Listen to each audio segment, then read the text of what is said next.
Yes, lanjut. Apa namanya? Ini dia.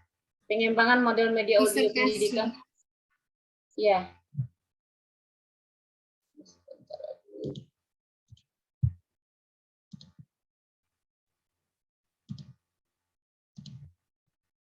Jadi ini judulnya, pengembangan model audio pendidikan karakter untuk meningkatkan sikap kedisiplinan siswa sekolah dasar. Ini ditulis oleh Eka Kristianta Purnama ya, sesuai dengan yang saya tulis di bedah tadi, Universitas 11 Maret Surakarta. Oke, kita lihat lagi yang saya tulis. Nah, di sini di bab 1, yang dibuat oleh Eka Kristianta Purnama ini penelitian pengembangan yang bercerita tentang pendidikan karakter yang bertujuan untuk meningkatkan kedisiplinan siswa sekolah dasar. Nah, namun pada bab 1 ini tidak dicantumkan aspek-aspek dari pendidikan karakter itu sendiri, yang mana yang tidak dituliskan dalam aspek-aspek pendidikan karakter itu, yang pertama ada, artinya aspek pendidikan karakter itu ada yang pertama ini trustworthiness, kemudian di situ digambarkan bahwa bentuk karakter yang membuat seseorang memiliki kepribadian yang berintegritas, jujur, dan loyal. Kemudian yang kedua, fairness, itu bentuk karakter yang membuat seseorang dapat terbuka, tidak suka memanfaatkan orang lain, dan tidak curang. Kemudian ada lagi caring.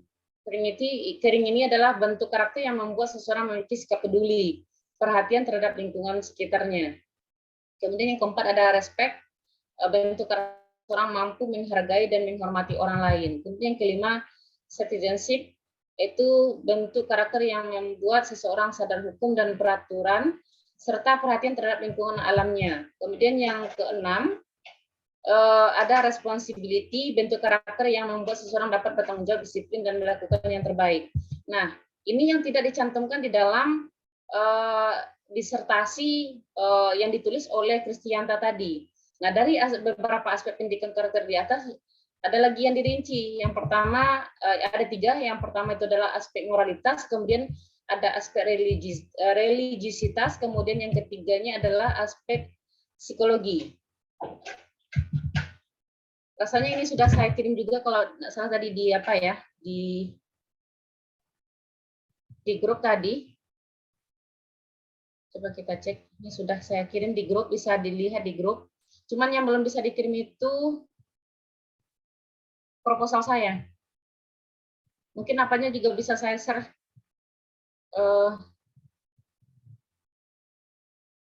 disertasi yang saya bedah itu. Nah, atau perlu juga saya gambarkan di sini bahwa aspek pendidikan karakter itu yang 6 tadi dirinci menjadi 3 atau dibagi kepada 3. Yang pertama ada aspek moralitas itu. Di sini kita berbicara tentang pendidikan moral merupakan hal yang paling utama dalam pendidikan di sekolah tentunya. Karena fungsi dan tujuan pendidikan adalah untuk memanusiakan manusia seutuhnya. Kemudian yang kedua ada aspek religiositas, itu merupakan aspek kunci utama dalam proses pendidikan karakter, karena aspek keagamaan tidak bisa dilepaskan dari muatan konsep, kemudian kurikulum pendidikan pembelajaran karakter, baik dalam wujud, ajaran, prinsip moral, maupun value yang diusung. Bahkan agama dapat menjadi sumber yang tidak akan habis-habisnya dalam membangun rumusan konsep, gagasan, bahan ajar pendidikan karakter itu sendiri. Kemudian yang ketiga, ada aspek psikologi. Nah, di dalam aspek psikologi ini ada karakter inheren di dalam dimensi psikologis manusia. Kemudian dimensi psikologis itu lebih dimaknai bahwa pendidikan karakter baik dalam arti rumusan materi pembelajaran maupun dalam rumusan prakteknya, artinya praktek pembelajaran yang dilakukan oleh pendidik tidak lepas dan jangan sampai mengabaikan prinsip psikologis yang ada. Lalu jika prinsip psikologis diabaikan dari sisi konsep dan materi pendidikan karakter, akan mengaburkan rumusan pendidikan karakter itu sendiri. Nah, sedangkan dari sisi proses pembelajarannya, jika dimensi dan prinsip psikologis diabaikan, akan menghalangi apa yang hendak dicapai dari proses pembelajaran itu sendiri. Tentunya pembelajaran karakter. Kemudian, sementara untuk mengamati proses pembelajaran pendidikan karakter dari awal sampai akhir, ini juga tidak dicantumkan dalam apa tidak terdapat juga dalam disertasi yang ditulis oleh Kristianta tadi. Nah, sementara untuk mengamati proses pembelajaran pendidikan karakter itu dari awal sampai akhir perlu menerapkan konsep karakter chip, karakter plus namanya. Itu ada community participation, kemudian artinya kalau community participation itu seluruh elemen, artinya partisipasi seluruh elemen yang ada di sekolah. Kemudian ada yang kedua itu namanya karakter education policy. Artinya ada kebijakan formal ataupun kebijakan non formal dari pihak sekolah. Yang ketiga ada namanya identified and defined character traits. Dapat karakter tertentu yang memang hendak diajarkan. Kemudian ada yang keempat itu, ini juga sudah pernah kita bahas di dalam mata kuliah kurikulum pengembangan.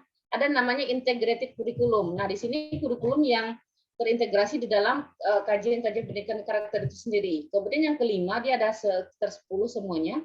Ada experimental learning namanya, atau pembelajaran yang dipraktekkan. Nah, artinya di sini bahwa pembelajaran itu bukan hanya dalam bentuk teori, tetapi juga mesti dipraktekkan. Kemudian yang keenam ada value, evaluation atau evaluasi. Ya, artinya kegiatan pendidikan pembelajaran itu mesti ada evaluasi. Apa yang kurang, apa yang mesti dilengkapi, atau ya kira-kira begitulah. Kemudian yang ketujuh ada adult models. Artinya ada pola aturan main yang tepat untuk anak. Kemudian yang kedelapan adalah staff development. Nah, perlu pengembangan staff ya, baik dari segi karir, kemudian keilmuan, itu penting pengembangan staff itu. Kemudian yang kesembilan adalah student leadership namanya, atau kepemimpinan belajar, pembelajaran kepemimpinan bagi siswa. Kemudian yang terakhir yang ke-10 adalah sustaining the program. Artinya ada program berkelanjutan di dalamnya. Nah, selain itu bentuk media audio yang digunakan dalam penelitian pengembangan ini juga belum terlihat sehingga belum jelas bagaimana meningkatkan kedisiplinan siswa sekolah dasar dengan media audio pendidikan karakter itu sendiri. Itu di bab 1. Kemudian di bab 2, ini singkat saja yang saya tulis di sini. Nah, pada bab 2 ini Eka Kristianta Purnama tidak ada menceritakan tentang media audio pendidikan karakter itu sendiri, hanya saja yang disebutkan berkenaan dengan media pembelajaran sebagaimana yang tertuang dalam pada halaman 54 disertasinya. Nah, berhubung karena disertasinya sudah saya share juga, silakan Bapak Ibu mencek di halaman 54. Sementara yang banyak ditulis pada bab 2 ini tentang media pembelajaran, sehingga terkesan judul disertasi ini tidak ekuivalen dengan landasan teori yang ada pada bab 2 ini. Itu kesimpulan saya di bab 2. Lalu di bab 3, ini Eka Kristianta Purnama menggunakan RMD dengan model atau pola EDI, yaitu salah satu model desain sistem pembelajaran yang memperlihatkan tahapan dasar sistem pembelajaran yang mudah untuk dilakukan. Nah, kalau untuk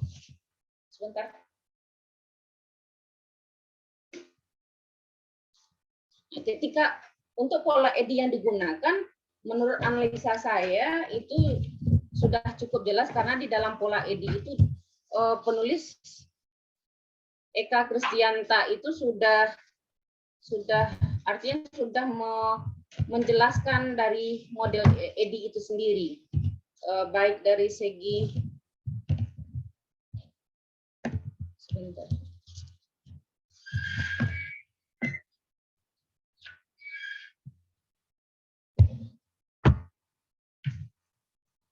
ada prosedurnya, kemudian juga ada proses. Nah, dari prosedur itu ada analisisnya juga, kemudian ada desain, ada pengembangan, ada implementasi, dan ada evaluasi. Nah, itu juga sudah dijelaskan oleh Eka Kristianta pada bab 3. Insya Allah kalau pada bab 3 menurut ulasan saya sendiri cukup lengkap ya, cuman yang di bab 2 menjadi permasalahan. Kemudian pada bab 4, alasan Eka Kristianta pernah memiliki kelas tinggi. Nah, di sini baru jelaskan ternyata Eka Kristianta ini memilih kelas tinggi, yaitu dari kelas 4 sampai kelas 6. Dia padahal di awalnya dia hanya untuk tingkat sekolah dasar. Saya berpikir dari awal, oh ternyata si Eka Kristianta ini pendidikan karakter itu seharusnya memang harus dilakukan pada kelas 6. Maka kesimpulan saya di sini, katanya alasan Eka Kristianta pernah memilih kelas tinggi untuk pembentukan karakter dalam meningkatkan kedisiplinan siswa tidak tepat karena untuk membentuk. Nah, ini yang menurut saya tadi ketika dia lakukan pembentukan karakter itu di kelas 4, dimulai dari kelas 4, sebaiknya memang harus dari kelas rendah karena memang seharusnya pendidikan itu dimulai dari bawah dulu. Tidak mungkin seseorang langsung bisa simsalabim menjadi punya karakter yang bagus tanpa dimulai dari nol. Ketika mereka sudah terbentuk karakternya, mohon maaf dari kelas 1 sampai kelas 3 itu karakternya kurang bagus, lalu tiba-tiba dikasih treatment atau apalah namanya, ya agak apa juga namanya. Maka ulasan saya di sini, jika pembentukan karakter sudah dimulai sejak awal masa sekolah, maka akan dengan mudah dalam membentuk karakter peserta didik. Nah, lalu jika awal masa pendidikan peserta didik tidak bisa terbiasa melakukan kegiatan disiplin, contohnya, maka akan memungkinkan sulit bagi peserta didik untuk merubah kebiasaan yang sudah ada. Nah, ini keulasan saya menurut apa yang ditulis oleh pembahasan yang sudah diulas oleh Eka Kristianta Purnama ini. Kemudian pada bab terakhir, bab 5, terlihat bahwa apa yang disebutkan oleh Kak Kristianta Purnama ini ternyata belum terlaksana, walaupun sudah diberikan pretest dan post-testnya.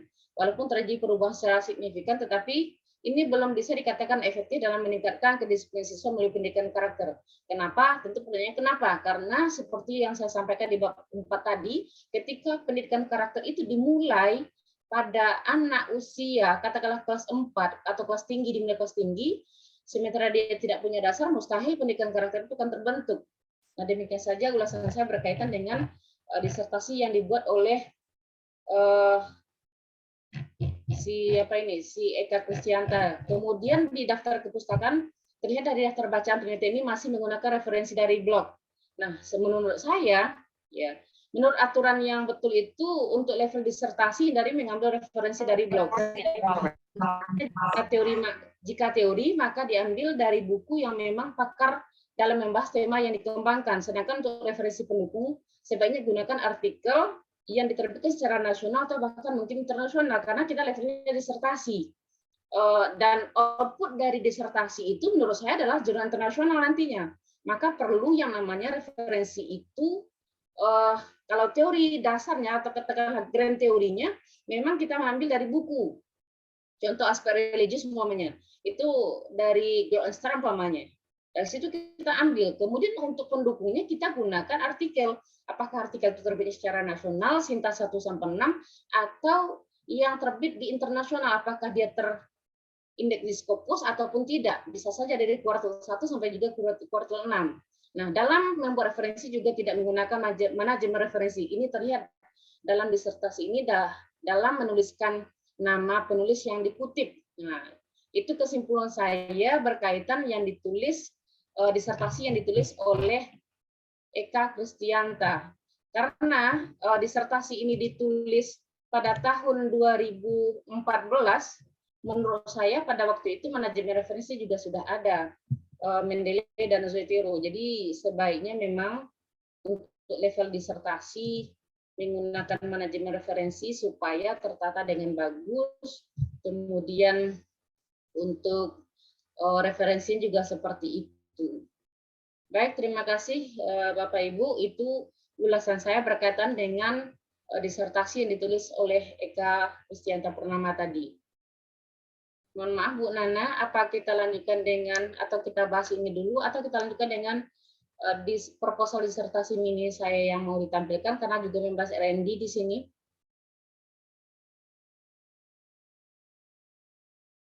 Mohon izin Bu Nana.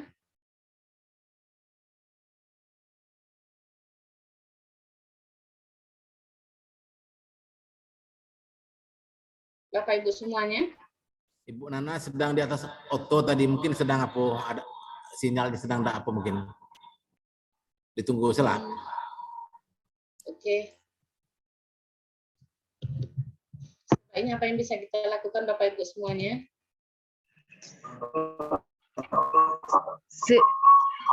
Silakan dilanjutkan dengan Pak Lirman dulu. Berarti untuk beda disertasi juga ya Tun ya?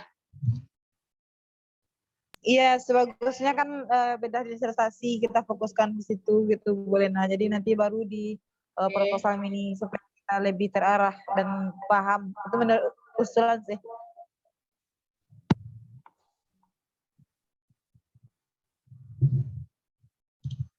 Disertasi saya memang sudah dikirim tapi masih dalam proses pengiriman. Nah, gimana ini? Masih dalam proses mudah-mudahan bisa terkirim. Lanjut di beda resensi Pak Lirman atau Bu Halimah dulu aja. Pak Lirman sama Bu Halimah.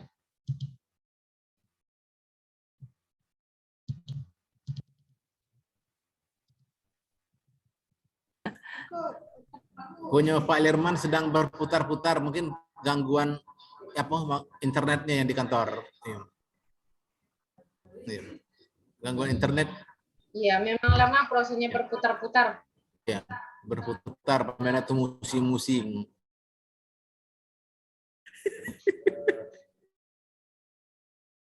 Mengelilingkan.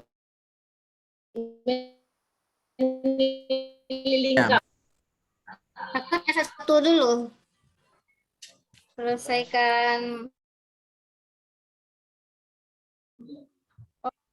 Bagusnya presentasikan 3 ini yang Bu Halimah sama Pak Lirman bagusnya.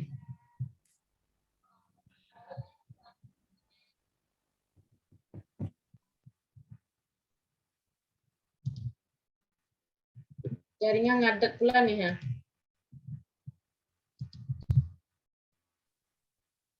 Di kampus sinyalnya apa bakroyo.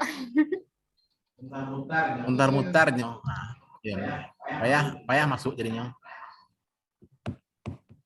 Aduh, kasihan Wana Win kom. Miskin. Boleh Pak Kal. Ayo, miskin mana internetnya. S3 semua dari kau nasibnya. Lah di rumah. Di Lah di rumah. rumah, lah di rumah. Nah, ampun di kampus nih.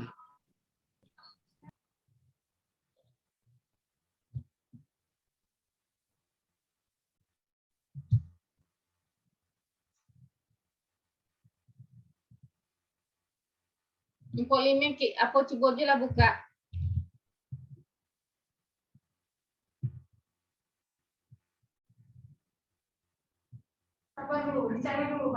Bu Halimah sedang berjuang.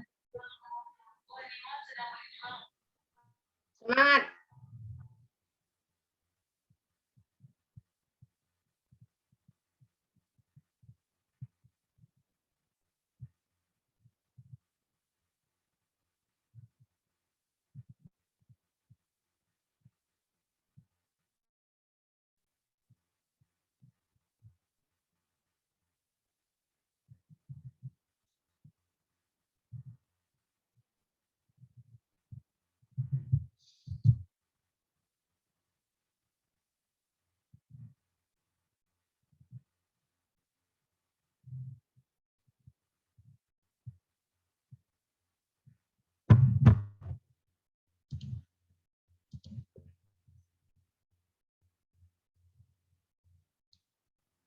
Atau kita diskusikan aja lah yang mana yang bisa didiskusikan. Menjelang Pak Lirman muncul apanya? Iya, kayaknya lebih baik didiskusikannya daripada dia menunggu kan. Tapi Bu Halimah sudah kayaknya. Yang bedah disertasi punya Bu Rusdilin aja. Bu Ini Halimah udah udah nih Bu muncul. Halimah nih. Ya. Ya udah nih.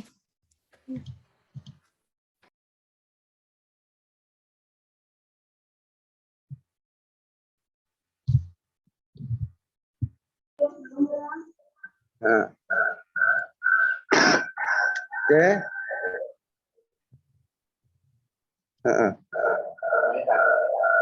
Sorry. Suaranya pelan. Kalian kan makan apa tuh? Bisa di apa kan? Nah, keluarkan apa Makan kue. ini screen-nya.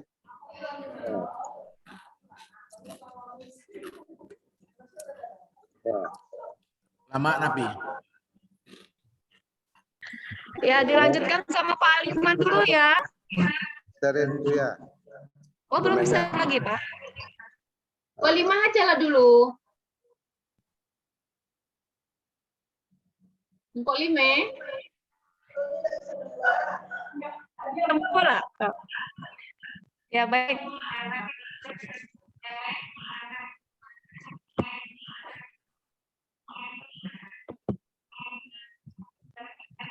Baik,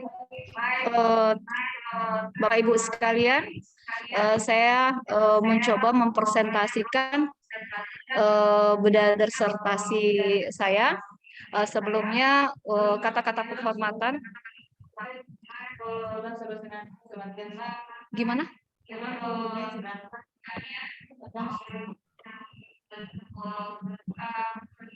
Siapa itu? Ampun, kekek suaramu. Kayaknya sudah mantul. Tuh.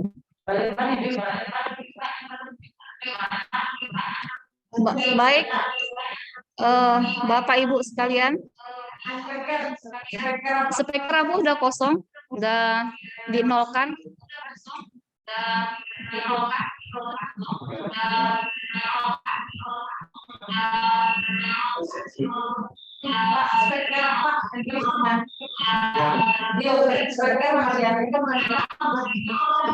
Kelima mantul.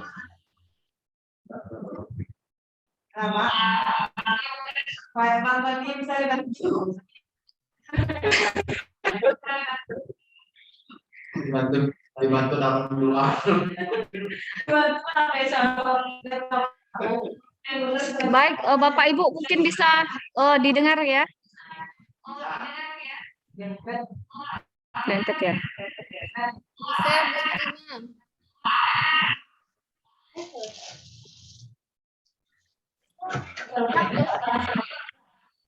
Ampun Yuju.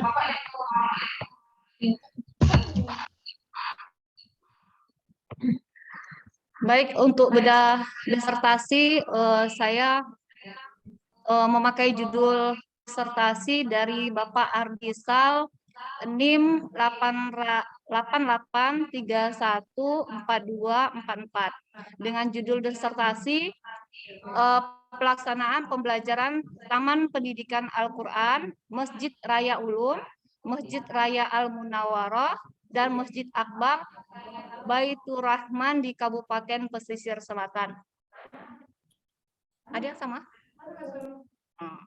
Oke, baik, untuk terbitnya disertasi ini pada tahun 2021 dengan tebal halaman disertasi ini yakni sebanyak 282 halaman. Adapun yang menjadi masukan saya di bab 1 berkaitan dengan latar belakang masalah atau problem yang terdapat dalam penelitian disertasi ini. Yang menjadi masukan saya selaku penulis beda disertasi ini adalah permasalahan yang diungkap masih bersifat umum, ya, berupa fenomena-fenomena atau fakta-fakta empiris serta kejadian aktual yang hanya berdasarkan observasi. Sementara dari peneliti saja dan tidak diketahui melalui misalnya dari data media massa, dari buku atau dari data perpustakaan yang atau dari buku kasus guru, nah seperti itu. Jadi hanya pernyataan berdasarkan observasi daripada penelitian aja. Itu permasalahan yang diangkatkan dalam disertasi ini.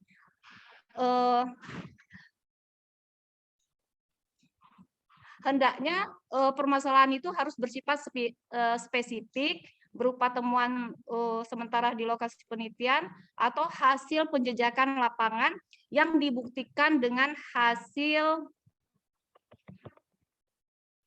wawancara, observasi atau data dokumentasi maupun data kuantitatif misalnya. Nah, itu berangkatnya masalah itu hendaknya dicantumkan juga misalnya kalau tentang peningkatan hasil belajar Al-Quran di taman pendidikan ini, hendaknya ada data hasil belajarnya bagaimana gitu. Nah, hendaknya seperti itu, ada data kuantitatif yang dipaparkan. Nah, itu masukan dari saya untuk berkaitan dengan latar belakang masalah. Selanjutnya, berkaitan dengan rumusan masalah. Masalah pokok yang ingin dideskripsikan pada penelitian ini adalah di disertasi itu hanya memuat satu pertanyaan besar saja,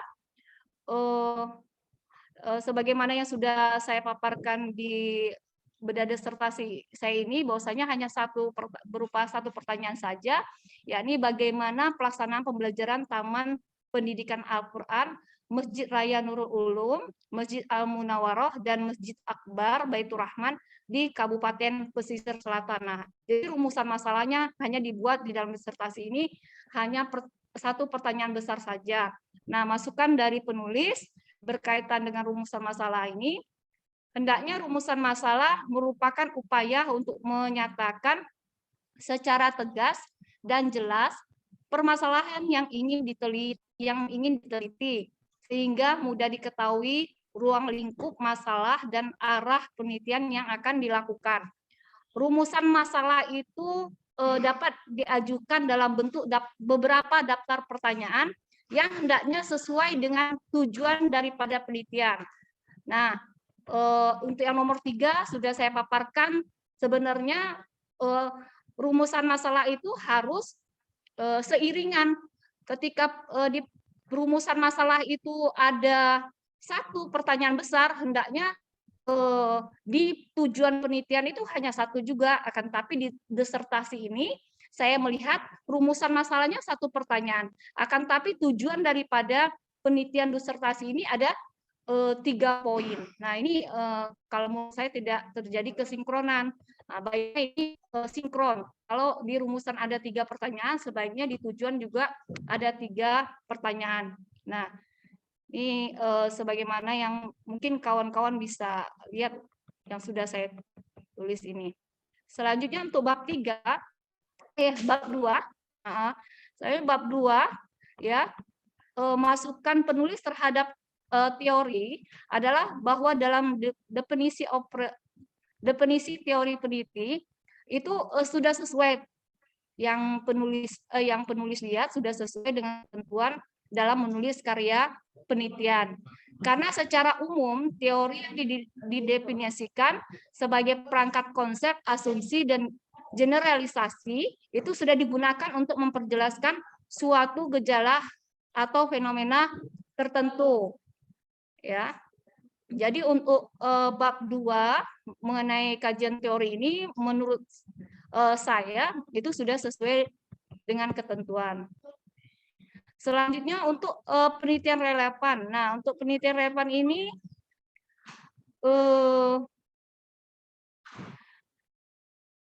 salah satu contohnya ini karya yang dikutip, karya daripada Maimunah dengan judul penelitiannya Perbandingan Kualitas Manajemen Peserta Didik Pesantren Modern Terpadu Profesor Dr. Hamkah dengan Pesantren Terpadu Serambi Mekah. Nah, ini yang dikutip oleh disertasi ini. Nah, yang mana dalam penelitian tersebut dapat dikemukakan bahwa manajemen peserta didik dilakukan di pesantren terpadu Serambi Mekah secara umum lebih baik dibandingkan dengan pesantren modern terpadu Hamkah, sehingga berpengaruh pada jumlah siswa yang baru, jumlah lulusan,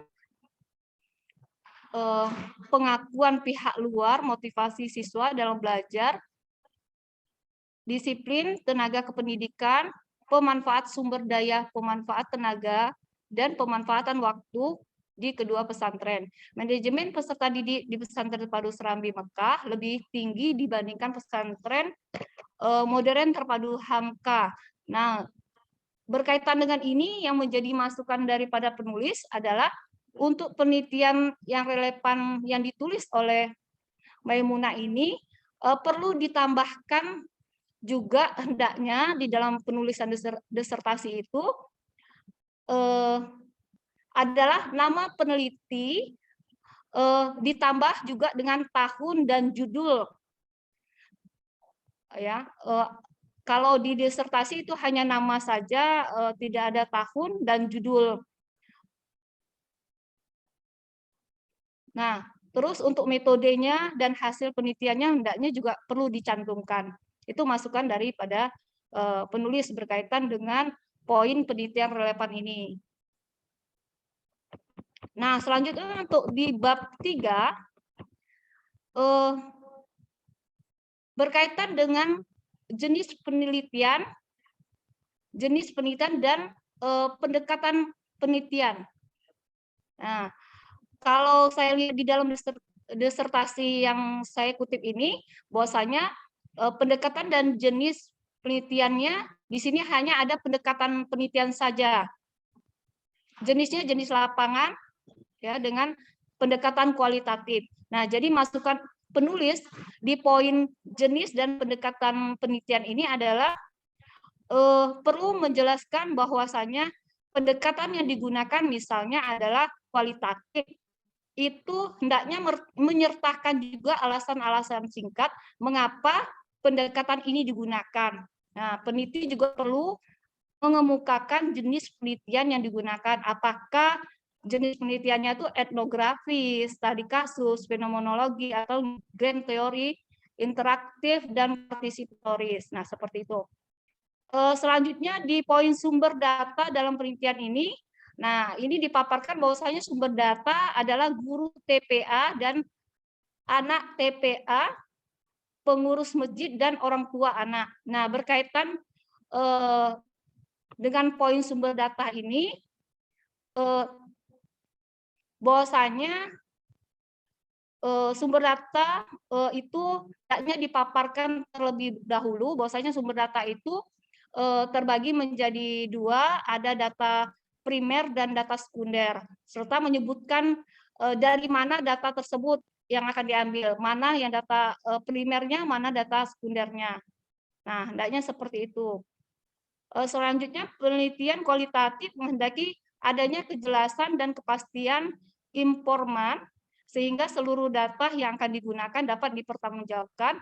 Pada bagian ini, peneliti juga diminta menjelaskan teknik pemilihan sumber data itu, atau informan serta sampel yang digunakan. Ini masukan penulis terhadap poin sumber data. Selanjutnya untuk teknik pengumpulan data. Nah, teknik pengumpulan data di sini sudah dijelaskan bahwasanya penelitian ini menggunakan teknik observasi, wawancara, dokumentasi. Dan data dianalisa dengan teknik reduksi data, penyajian data, dan penarikan kesimpulan. Nah, masukan penulis terhadap teknik pengumpulan data dan analisa data ini perlu dituliskan adanya juga berupa lembaran kisi-kisi wawancara dan observasi sebagai pedoman dalam mengumpulkan data yang berasal dari wawancara dan observasi. Artinya perlu ditambahkan juga kisi-kisi pedoman yang berupa mungkin pertanyaan-pertanyaan, wawancara, dan observasi sebagai pedoman mengumpulkan data. Nah, selanjutnya untuk di bab 4, untuk hasil penelitian, masukan daripada penulis adalah bahwasanya hasil penelitian pada penelitian ini sudah menjawab rumusan masalah. Karena hasil penelitian merupakan inti dari proses penelitian yang dilakukan oleh peneliti untuk menjawab semua rumusan masalah yang diajukan. Nah, untuk poin hasil penelitian di bab 4 ini saya sudah melihat bahwasanya sudah menjawab apa yang menjadi pertanyaan di rumusan masalah. Nah, ini untuk hasil pertanyaan. Selanjutnya di poin pembahasan hasil, masukan dari penulis juga seperti itu, juga sudah sesuai dengan ketentuan dalam membuat karya ilmiah. Dengan alasan bahwasanya bab pembahasan merupakan upaya untuk membandingkan hasil penelitian yang di lapangan terhadap teori maupun hasil penelitian terdahulu yang telah dituangkan pada bab landasan teori. Untuk sub bab ini bertujuan menggambarkan apakah hasil penelitian yang dilakukan peneliti mendukung atau menguatkan serta mengembangkan atau menolak teori maupun hasil penelitian yang sudah ada. Pembahasan pada bab ini dilakukan dengan cara menganalisa hasil penelitian berdasarkan urutan daripada rumusan masalah.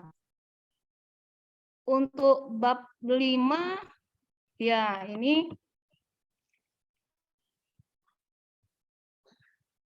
untuk bab 5 itu berisi kesimpulan berkaitan dengan bab 5, masukan dari penulis yang di awal itu saya memaparkan contoh daripada kesimpulan dalam disertasi yang saya kutip. Berkaitan dengan kesimpulan ini juga menurut penulis sudah sesuai dengan ketentuan dalam membuat karya ilmiah, karena bab kesimpulan itu berisikan jawaban ringkas terhadap rumusan masalah penelitian yang dikemukakan pada bab pendahuluan. Kesimpulan ditulis secara tegas, jelas, dan padat. Nah, mungkin itu yang bisa dapat saya sampaikan berkaitan dengan tugas bedah disertasi yang saya buat. Terima kasih semuanya. Selanjutnya mungkin dilanjutkan oleh Pak Alirman. Karena kita tidak punya moderator.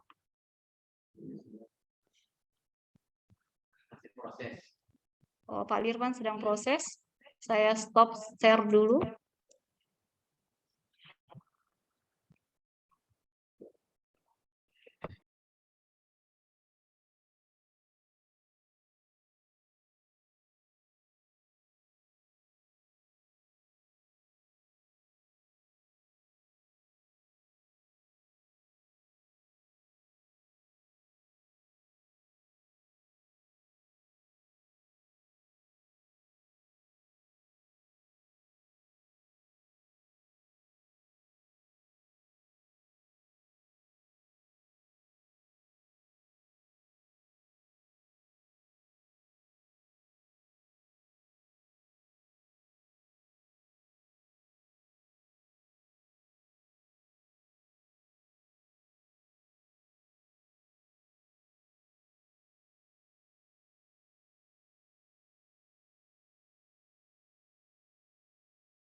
hampir penuh penyimpanannya.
Ya sudah. Sudah.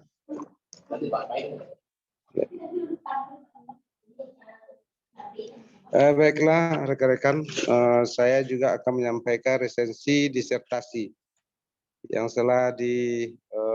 yang sudah saya share di grup. Disertasi ini berjudul adalah model pembelajaran berbasis riset pada mata pelajaran pendidikan agama Islam di Madrasah Aliyah Negeri Kota Pekanbaru. Resensi disertasi. Jadi berangkat daripada nama resensi atau disertasi, perlu kami jelaskan sini bahwa sebenarnya di dalam unsur resensi buku atau yang kita kenal dengan nama yaitu beda buku atau resensi buku, maka yang harus ada di dalam unsur-unsur yang harus ada di dalam sebuah resensi itu, yang pertama adalah judul resensi, yang kedua adalah identitas buku, yang ketiga adalah intisari dari buku, kalau dalam hal ini adalah identitas disertasi, yang ketiga intisari dari disertasi, kemudian juga ada yaitu semacam titik kelemahan, kelebihan dan kelemahan dari sebuah disertasi, kemudian terakhir adalah sebagai penutup. Jadi disertasi yang berjudul model pembelajaran berbasis riset pada mata pelajaran pendidikan agama Islam di Madrasah Aliyah Negeri Kota Pekanbaru, kita lihat dari segi identitas bukunya. Identitas buku itu judul disertasinya adalah model pembelajaran berbasis riset pada mata pelajaran pendidikan agama Islam di Madrasah Aliyah Negeri Pekanbaru. Pengarangnya adalah Abdul Rahman, NIM 31809410017.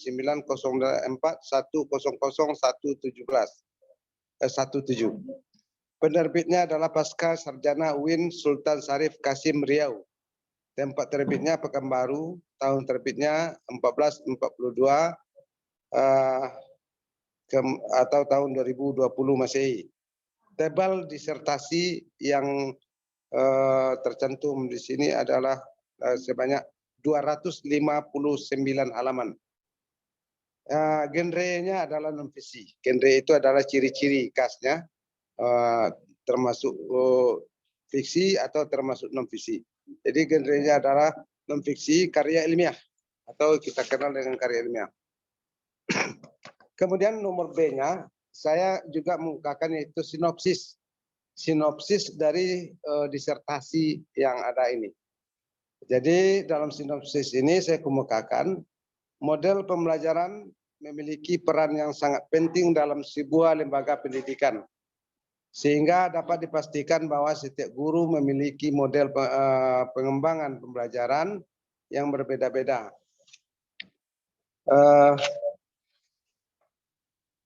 Yang disesuaikan dengan masing-masing tujuan yang ingin dicapai oleh setiap mata pelajaran tersebut.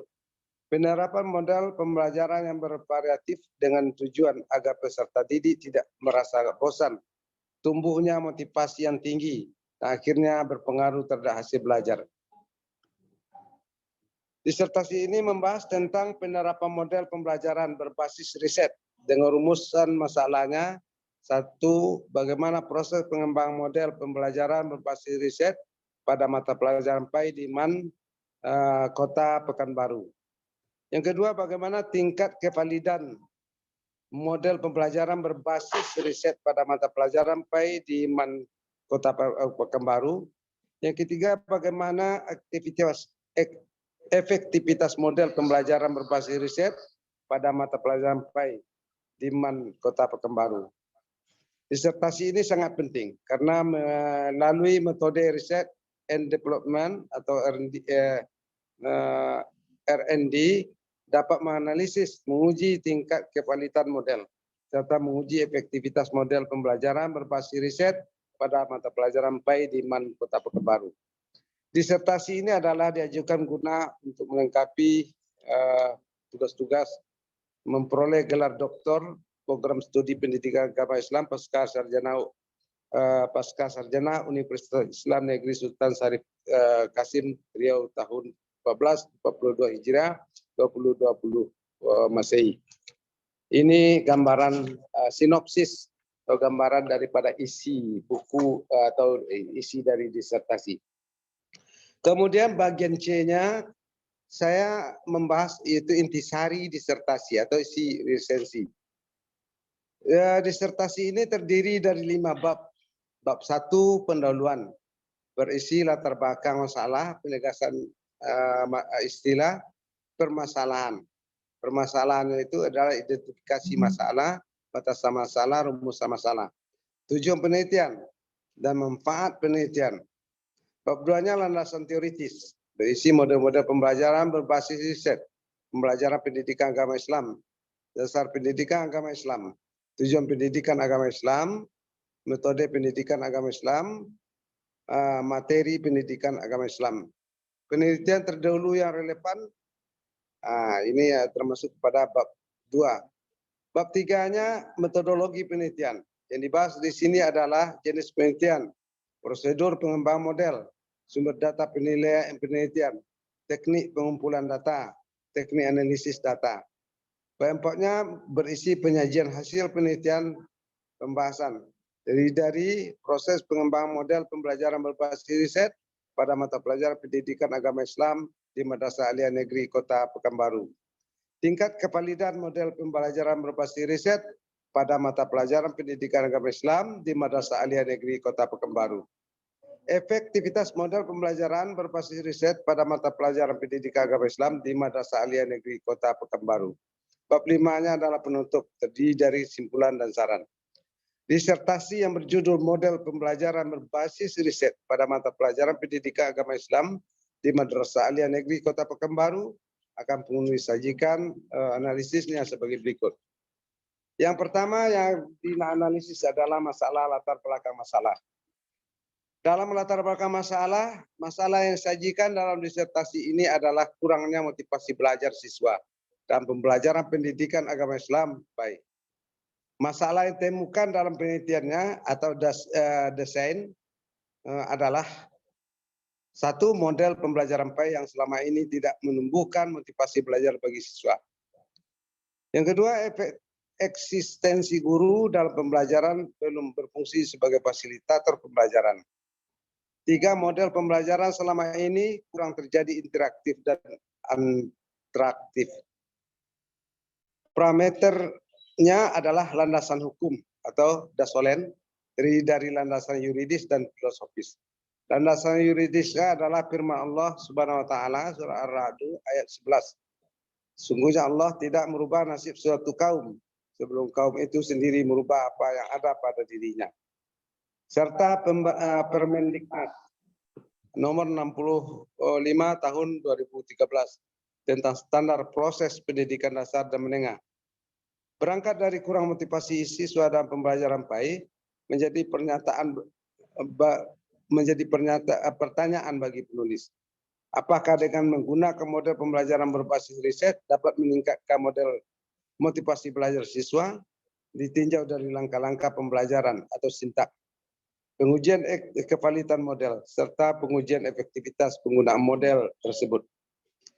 Kemudian di dalam identifikasi masalah, saya melihatnya model pembelajaran berbasis riset pada mata pelajaran PAI di MAN Kota Pekanbaru belum maksimal. B. Model pembelajaran berbasis riset pada mata pelajaran PAI di MAN Kota Pekanbaru belum valid. C. Model pembelajaran berbasis riset pada mata pelajaran PAI di MAN Kota Pekanbaru belum efektif. Penilaian penulis di sini, identifikasi masalah yang dapat dalam disertasi ini terlalu sedikit. Setidaknya dengan 3 pokok masalah tersebut memiliki setidaknya 12 identifikasi masalah. Nah, ini permasalahan yang terjadi. Kemudian dilihat dari batasan masalah di dalam disertasi ini. Batasan masalah model pembelajaran berbasis riset pada mata pelajaran PAI di Madrasah Aliyah Negeri Kota Pekanbaru. Untuk semua mata pelajaran PAI, tergantung materi pembelajarannya. Penulis membatasi bahwa saat uji coba model pembelajaran hanya menggunakan RPP mata pelajaran akidah akhlak. Pada dasarnya semua mata pelajaran PAI saling berkaitan. Batasan masalah ini terdiri dari 5 variabel. 3 variabel terikat, 2 variabel bebas dengan 4 sampel yang setara. 3 variabel terikat yaitu variabel satunya menyangkut masalah analisis sintak model berbasis riset atau dilambangkan dengan X1. Kemudian variabel 2 adalah kevalidan model berbasis riset dilambangkan dengan X2. Variabel 3 efektivitas model riset dilambangkan dengan X3. 2 variabel bebas yang merupakan penyebab eksogennya adalah variabel 4. Jadi yang merupakan penyebab eksogen dari variabel sebelumnya itu adalah variabel 4, yaitu pembelajaran PAI dilambangkan dengan Z, dan variabel 5 motivasi belajar siswa yang dilambangkan dengan Y.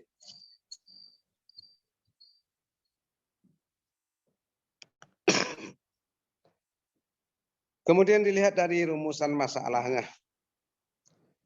Dari rumusan masalahnya, yang pertama adalah bagaimana proses pengembangan model pembelajaran berbasis riset pada mata pelajaran PAI di MAN Kota Pekanbaru. Nah, ini pertanyaan pertamanya, bagaimanakah proses mengembang model pembelajaran berbasis riset pada mata pelajaran PAI di MAN Kota Pekanbaru. Saya melihat di sini variabel satunya adalah menyangkut analisis sintak model berbasis riset lambangkan dengan X1. Variabel 2, kevalitan model berbasis riset, lambangkan dengan X2. Variabel 3, efektivitas model riset, X3. Kemudian bagaimana mempengaruhi variabel 5, motivasi belajar siswa, X. Y. Kemudian bagian B-nya, bagaimana tingkat kevalitan model pembelajaran berbasis riset pada mata pelajaran PAI di MAN Kota Pekanbaru. Variabel 1, analisis sintak model berbasis riset, lambangkan dengan X1. Dan variabel 3, efektivitas model riset, X3, mempengaruhi variabel 4. Pembelajaran PAI, yaitu variabel 4, yang dimaksud situ adalah pembelajaran PAI. Dan bagaimana pula variabel 2, kevalitan model berbasis riset, X2, mempengaruhi variabel 5, yaitu motivasi belajar siswa, X. Kemudian bagian C, pertanyaan yang C-nya adalah bagaimana aktivitas model pembelajaran berbasis riset pada mata pelajaran PAI di MAN Kota Pekanbaru. Variabel 1 adalah analisis sintak model berbasis riset. Variabel 2, kevalitan model berbasis riset. Variabel 3, efektivitas model riset. Mempengaruhi terhadap variabel 5, yaitu mempengaruhi motivasi belajar siswa, yang dilambangkan dengan Y, dan mengakibatkan pengaruh tersebut terhadap variabel 5, yaitu motivasi belajar siswa. Nah, inilah variabel-variabel yang saling mempengaruhi di dalam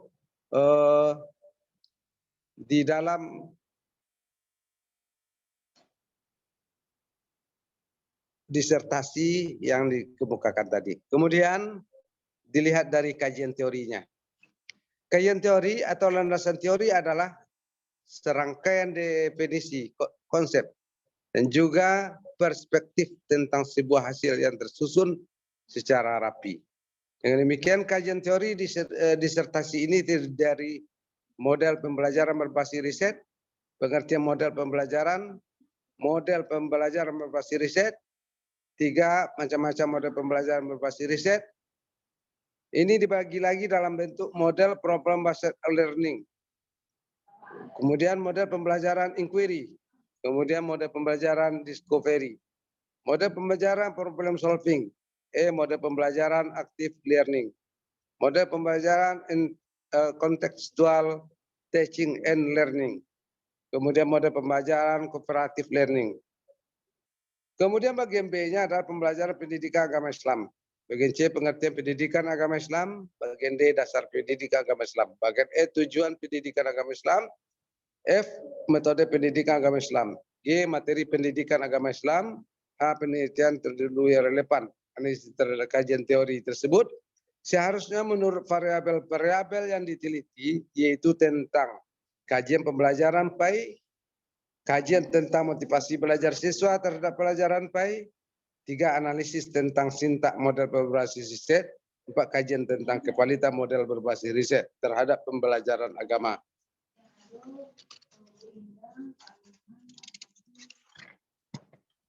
Dan yang kelima adalah efektivitas pelaksanaan model berbasis riset pada pembelajaran PAI. Inilah yang seharusnya dibahas di dalam disertasi ini. Tetapi nampaknya di dalam disertasi ini agak keluar sedikit dari apa yang kita harapkan. Kemudian dilihat dari segi metodologi penelitiannya. Metodologi penelitian dalam disertasi ini, populasi dari penelitian ini adalah Madrasah Aliyah Negeri Kota Pekanbaru. Dengan sampelnya adalah MAN 1 Kota Pekanbaru, MAN 2 Kota Pekanbaru, MAN 3 Kota Pekanbaru, dan MAN 4 Kota Pekanbaru. Metodologi yang dibahas adalah sebagai berikut. Yang pertama adalah jenis penelitian.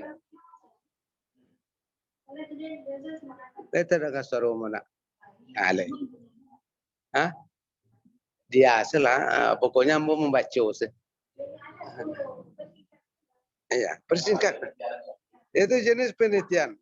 Penelitian pengembangan atau research and development, ganti musik. Ya, sebagai ganti musik. Atau R&D. Yang kedua, prosedur pengembangan model. A, melakukan penelitian dan pengumpulan informasi. B, melakukan perencanaan. C, pengembangan bentuk awal produk. melakukan uji coba terbatas. E. Melakukan revisi terhadap produk utama. F. Melakukan uji coba luas. G. Melakukan revisi terhadap produk akhir. A. Uji pelaksanaan lapangan. I. Penyempurnaan produk. J. Diseminasi dan sosialisasi. Yang ketiga, sumber data penelitian. Terdiri dari data primer dan data sekunder. Data primer diperoleh dari proses penelitian lapangan dan data sekunder adalah semua data penunjang sehubungan dengan permasalahan. Teknik pengumpulan data yaitu melalui dokumentasi, uji coba, wawancara, expert review. Nah, kemudian teknik analisis data, uji validasi ahli, dan uji instrumen, uji coba eksperimen. Hasil penelitian dan pembahasan. Dari penelitian yang dilakukan pada disertasi ini diperoleh kesimpulan sebagai berikut.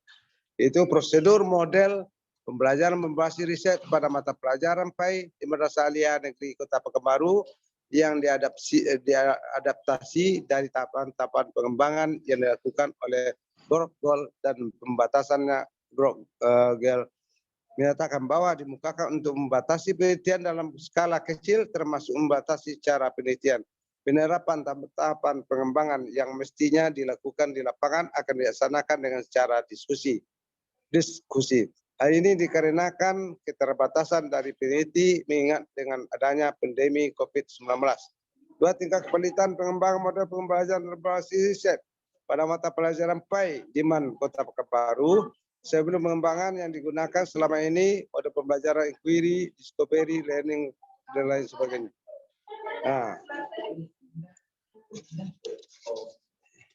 Itulah kira-kira isi dari intisari daripada disertasi yang dikemukakan.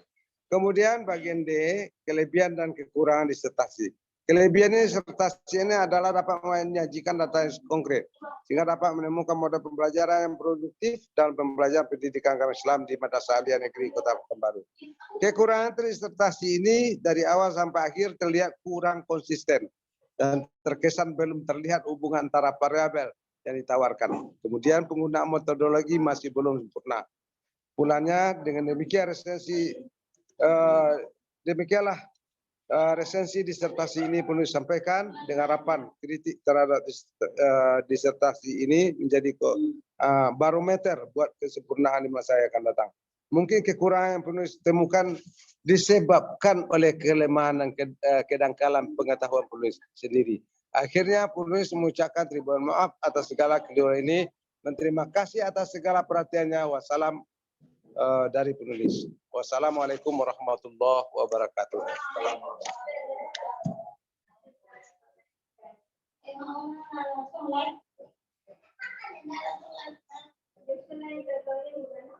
Lah selesai. Foto awak lah sudah. Hah? Masuk betul-betul lu.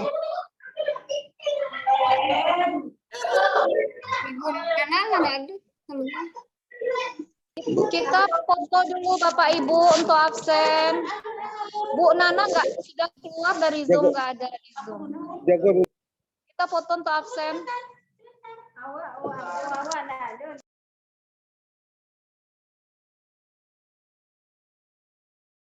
Saya pun ambil Bu Halimah.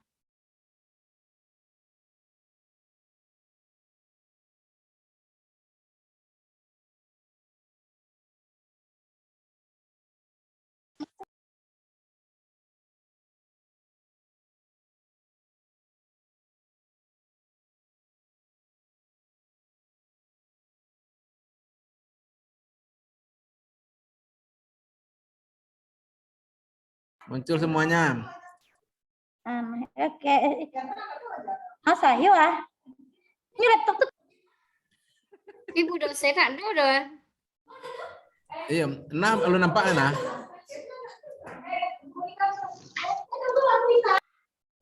Masih, kita yang ngatur.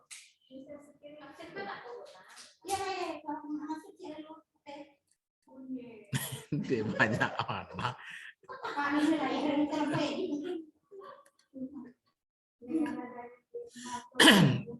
Kalau di dalam kamera kan kami lebih.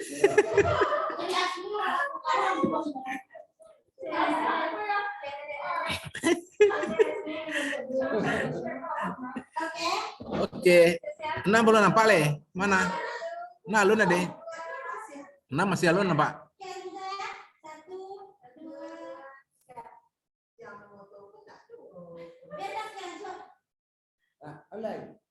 Alah.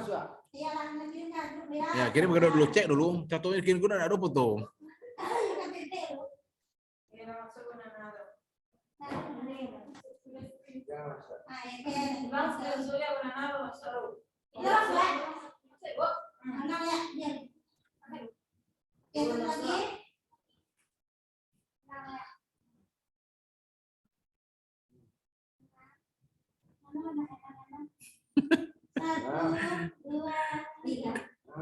Bapak ayo gayanya si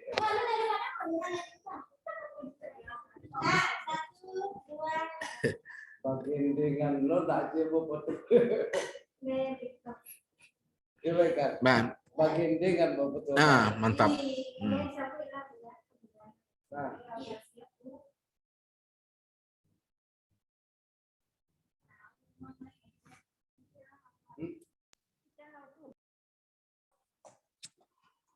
Sudah selesai diskusinya Ibu Bapak?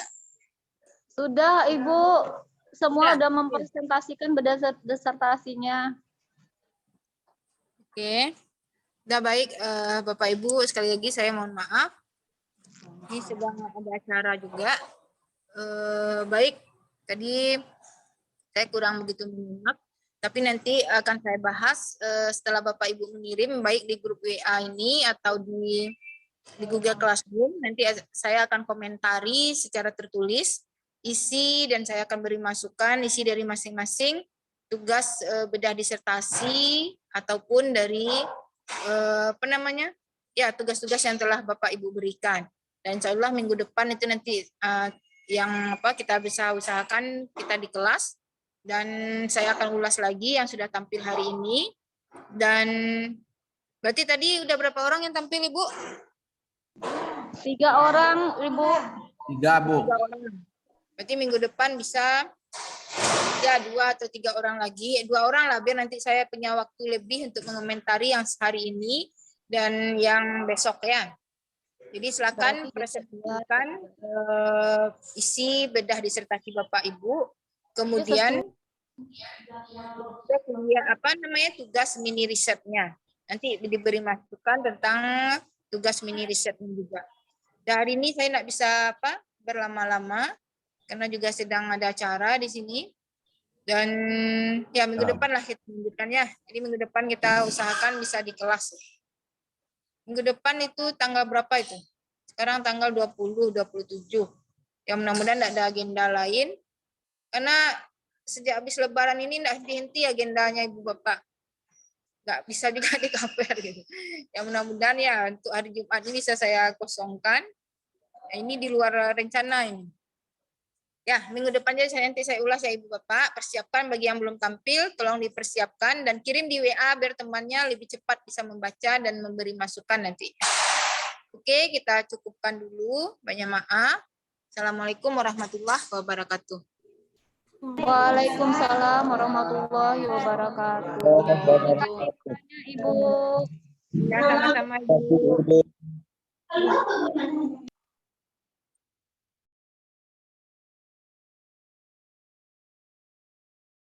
Mungkin kita sudah juga Bapak Ibu.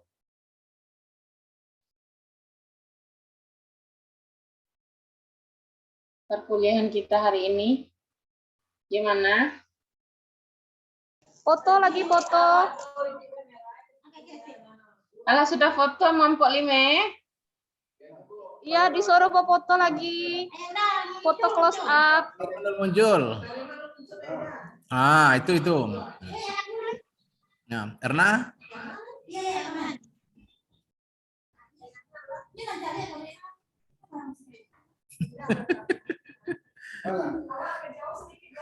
Ikaw na bayar o gaya ka? Lapaya galak-galak ko.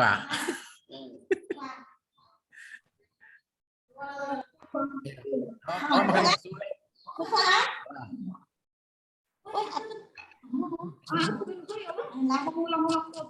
Iya, Awak telepon deh. Oke. Oke, kita tutup. Bapak Ibu. Izin les. Kita mau pergi. Ya sudah azan asar kita. Ayo makan-makan lagi. Ayo, yang mau makan. Kamar Devi. Kamar, Jadi di sini Bu, Kamar kamar berapa, Pi? perdana 2. Lantai 2 perdana 2. Oh, lantai 2 perdana 2. Ya. Lantai 2 perdana 2. Ya. Rumah sakit Bensi anak tuh. Banyak. Rumah sakit BMC yang di sawahan tuh, Iya, Pi? BMC. BMC. Iya, yang meranak sampai melahirkan tuh gimana? Iyo, rumah sakit ibu dan Yang anak. sama tuh nya sampai ordinapnya sama yang RSU Ini tuh yang sama mana, tuh Pi? nya. Yang lama yang baru. Devi, ini yang lama, nggak yang bisa baru. jadi ya, Pi. Semoga Yang- Nafi cepat sembuh ya. Ini di rumah. Amin. Devi. Ya Allah. BMC yang lama atau yang baru? BMC Mohon yang izin live ya. Assalamualaikum. yang baru Bu, yang baru. Oh, yang baru. Yang baru. BMC yang baru. Oke. Oke. Kami mau ke sana, Bu Devi. Tunggu kami ya. Oke, ditunggu. Waalaikumsalam warahmatullahi wabarakatuh.